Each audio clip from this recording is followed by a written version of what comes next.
O mito da música satânica.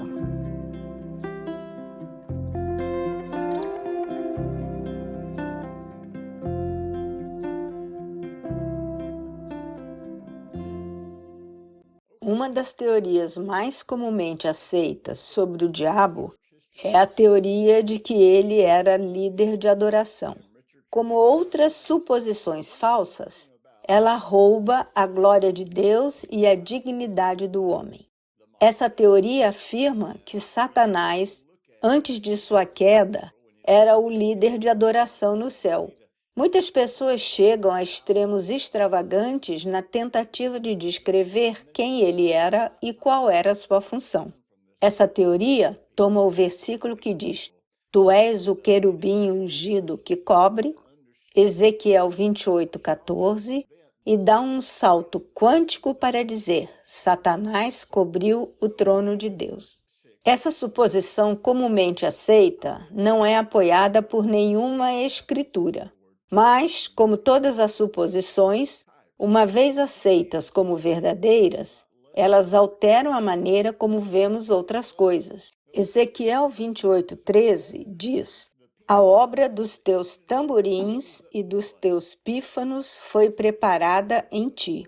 É aqui que essa suposição é desenvolvida.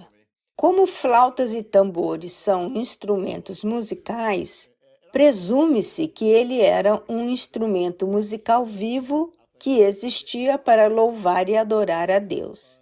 A partir daqui, aqueles que abraçam essa teoria extrapolam além da realidade. Gosto de lembrar às pessoas que esta passagem trata do seu esplendor.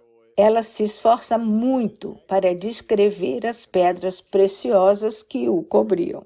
As palavras tambores e flautas podem ser usadas para descrever engastes nos quais pedras preciosas são colocadas.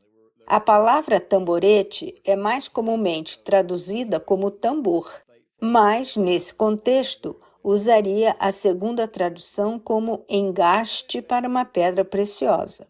Assim, a ideia de um instrumento musical vivo começa a perder sua lógica quando considerada nesse contexto. Essa teoria é ainda mais desenvolvida pela frase "o querubim ungido que cobre". Partir da suposição de que ele era um líder de adoração torna-se a perspectiva a partir da qual outras escrituras são interpretadas. Se ele era o líder de adoração, ele deve ter coberto o trono de Deus. Essas duas suposições parecem responder às perguntas sobre essas passagens.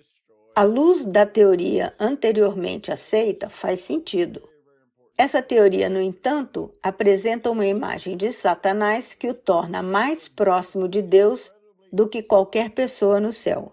Novamente, isso é completamente inconsistente com o que sabemos sobre Deus na eternidade. João 1:1 diz: "No princípio era o Verbo, e o Verbo estava com Deus." O Verbo refere-se a Jesus. Diz que ele estava com Deus, ou, literalmente, face a face com Deus. Não havia ninguém mais próximo de Deus Pai do que Jesus. Satanás não era o mais próximo de Deus. Satanás não era o mais próximo do trono de Deus.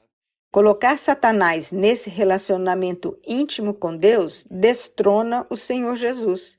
É um mito que Satanás era o líder de adoração no céu, o líder em louvor a Deus. Isso simplesmente não é corroborado pelas Escrituras. A música é uma questão que tem sido debatida desde os primórdios da história da Igreja. Grande parte do dogma em torno da música emerge da tradição de Satanás ser um líder de adoração. Desenvolver uma doutrina que começa com o mito do líder de adoração faz com que tudo pareça lógico. No entanto, quando removemos a suposição de que Satanás era um líder de adoração, as ideias perdem toda a lógica bíblica. A explicação para o poder da música frequentemente deriva dessa tradição sobre Satanás. Se ele era o líder da adoração, então, obviamente, usa a música poderosamente. Alguns chegaram a designar certas batidas para o diabo. Alguns disseram que, se a harmonia é mais predominante do que a melodia, ela é do diabo. Outros disseram que, se o andamento é muito predominante, ela é do diabo. Alguns rejeitaram a música completamente. Alguns disseram que devemos tocar a música de trás para frente para ver se ela é do diabo. Nada disso é válido nas Escrituras. O diabo não criou a música. Na verdade, ele não criou nada. Ele não tem poderes criativos. Deus criou todas as coisas e criou todas as coisas para o bem. Os homens podem perverter o que Deus criou, mas nada é mal em si mesmo.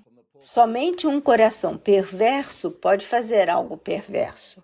Tito 1,15 diz: todas as coisas são puras para os puros, mas para os impuros e descrentes nada é puro. Antes, até a sua mente e consciência estão contaminadas. Ao ouvir as pessoas descreverem a diferença entre música ungida e música demoníaca, sempre parece ser uma questão de gosto e preferência. O que eu preferir deve ser a música ungida. Parece que os cristãos têm pouca tolerância ao gosto individual. Além disso, temos a necessidade de justificar todas as nossas preferências pessoais, dando-lhes significado espiritual. Sentimos que é justificável apreciar algo somente se pudermos provar que é de Deus. A verdade é que algumas pessoas preferem um estilo, enquanto outras preferem outro. A letra, não o estilo, determina se é bom ou mal. De acordo com muitas das definições teológicas atuais, alguns dos salmos teriam sido da nova era, comprometedores e demoníacos. Os salmos contêm a primeira música evangélica contemporânea. O salmista pegou um salmo inspirado por Deus e o compôs com uma melodia que já era popular em sua época. As notas introdutórias do Salmo 84 na Bíblia amplificada dizem: ao músico mor, com um alaúde filisteu ou, possivelmente, uma melodia específica de Gite, um salmo dos filhos de Corá. Neste caso, o salmista escreveu um cântico inspirado por Deus e o acompanhou com uma melodia que os filisteus cantavam nos bares. Em outras palavras, ele pegou uma melodia popular e mundana que outra pessoa escreveu e inseriu as palavras de Deus, tornando-a rapidamente aceita pelo povo. Muitos dos nossos antigos e amados hinos eram letras inspiradas, compiladas com a música de bar daquela época. No entanto, hoje eles são considerados sagrados. É somente por causa da exposição contínua que se tornaram parte de nossa cultura, nossa tradição. Muitos dos salmos eram tão contemporâneos quanto possível. Portanto, meu gosto pessoal não determina se uma música é de inspiração demoníaca ou ungida. É normal gostar ou não de qualquer estilo. Não precisamos validar nossas preferências ou justificar nossas aversões a partir de uma perspectiva doutrinária. Como Paulo disse aos crentes gentios, se algo viola sua consciência, não o faça. No entanto, não faça disso um padrão de justiça para outros, nem o transforme em uma doutrina. Se as escrituras não forem claras, siga sua própria consciência. É muito simples identificar a fonte de uma música. Basta ouvir a letra. Qual é a mensagem? Alguns disseram, sim, a letra é boa, mas essa batida me faz pensar em coisas sensuais. Então, posso sugerir que você tenha um problema pessoal? É o típico pensamento codependente e legalista que sempre deseja colocar a responsabilidade por nossos problemas em outra pessoa. O diabo não criou a música. Ele não criou nada. Quando algo se perverte, se perverte no coração dos homens. Nós, em vez de lidar com um coração perverso, tentamos perverter a música. Líderes de louvor e músicos foram espancados até a morte com a teoria do espírito luciferiano. Ouvi pregadores dizerem: vocês precisam ficar de olho nesses músicos. O espírito luciferiano virá sobre eles. Afinal, Lúcifer era o líder de louvor no céu. Os problemas de ego dos músicos podem ser abordados de forma muito mais eficaz lidando com o problema real.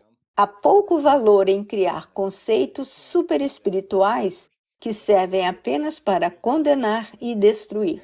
Se o louvor não está funcionando, não está funcionando. Se o líder de louvor tem um problema de ego associado à sua música, então trate-o pelo que ele é, um problema de atitude.